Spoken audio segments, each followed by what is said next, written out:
So ito guys, yung isa nating baboy. Pagkakaalam ko nito guys ay kinonsulta na po natin yan sa technician kung may gamot pa po sa mga tulad na yan. So ayan guys, magandang hapon po sa ating lahat. Ayan, so nagluluto po tayo ulit guys ng pakain ng ating mga alagang baboy. Bali bukas na po yan natin guys ipapakain. So yun po guys, may isa po tayong baboy na may bukol sa pusod. So yun po yung ating titingnan. Saka kung may lunas po, pa po ba yun, kung pwede pa po ba yan solusyonan na mawala yung kanyang bukol sa kanyang pusod.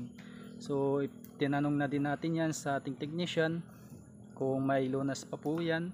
So yun po yung titingnan natin guys, kung gaano na ba kalaki yung kanyang buyong saka yung kanyang bukol sa kanyang pusod. So yun po guys, puntahan po natin.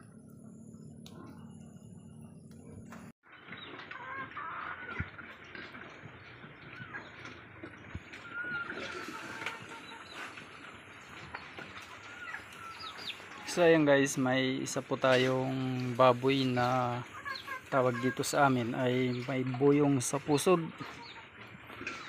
Malaki po yung kanyang yung kanyang tiyan, may bukol. May isa po tayo ditong baboy na may bukol yung tiyan. May lunas pa ba yung bukol na yan? Yan po yung ating alamin guys.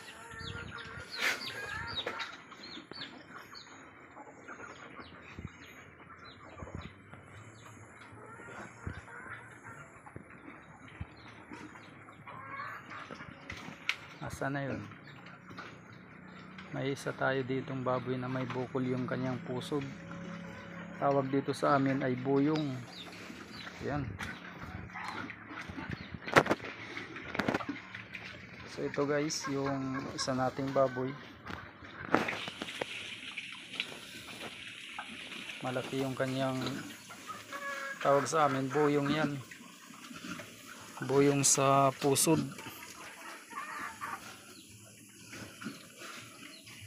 Ang pagkakaalam ko nito guys ay kinonsulta na po natin yan sa technician kung may gamot pa po sa mga tulad na yan. Bali hindi na lang kami nakaisa dalawa na nakaranas ng ganyan na may bukol sa pusod. Kasing laki na po guys ng ng kanyang ulo. Yung bukol na yan. Hindi lang kasi yan ang laki na guys.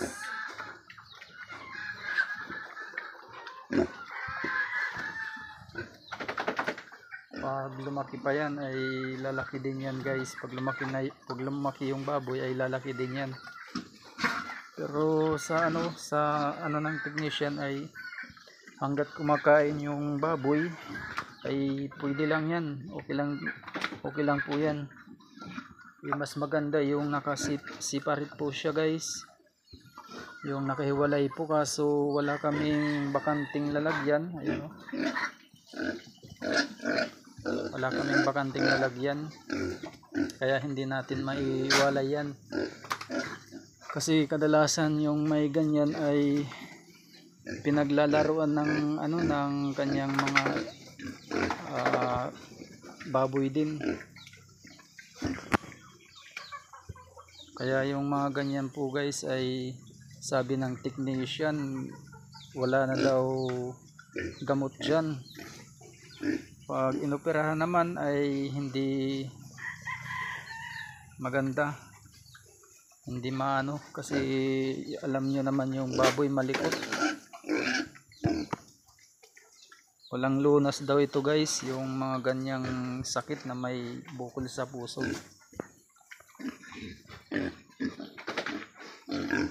Yan, ito yung may bukol. So sa kabila ay wala naman.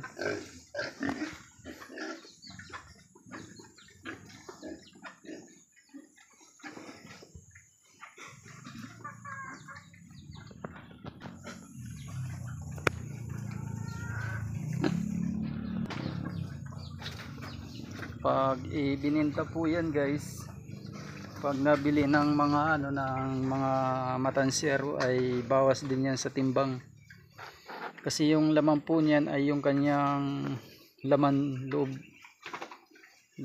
yung kanyang nasa bukol na yan.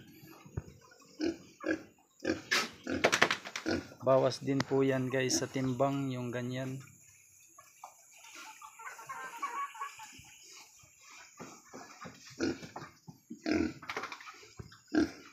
Parang 2 kilo na yata yung bigat na yan ah.